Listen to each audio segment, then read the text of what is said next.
the case in the Supreme Court. Daniel? Can we back to that tariff Yes. rebate? This is an idea you've been talking about for months. This is going to directly, Yeah. positively impact millions of Americans. Why was this important for you to do, and when can Americans expect that? So I've been talking about it for a long time, the dividend to people that, have suffered under the Biden administration. So Biden had the highest inflation in history, and we now are at a very low point. We're going to be hitting 1.5% pretty soon.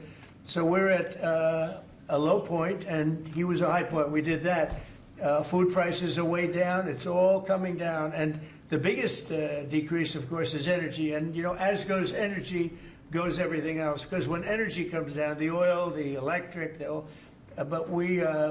I think you're going to see $2 gasoline or something very close to that. In fact, we're already in the twos, but I think you're going to be seeing very soon $2 gasoline. That's like the equivalent of a massive tax cut. But in addition to that, the great big beautiful bill gives you a very, very big tax cut. And then you have no tax on tips, no tax on Social Security, and no tax on overtime for the middle income and for even, frankly, anybody. But you have no tax, and the no tax on tips has turned out to be a tremendous thing.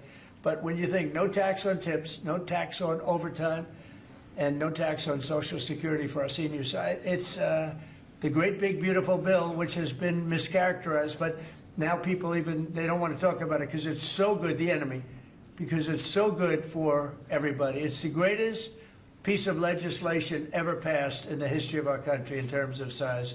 And hence they call it the big beautiful bill, or the one big beautiful. I call it the great big beautiful bill.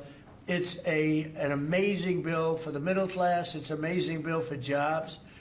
We've never passed anything like it. And in my first administration, so we had the greatest economy. Everything was good, but we're really outdoing it this time because we have investments coming in largely because of tariffs. And I think because of November 5th, the election result. But we have investments coming in like we've never had before.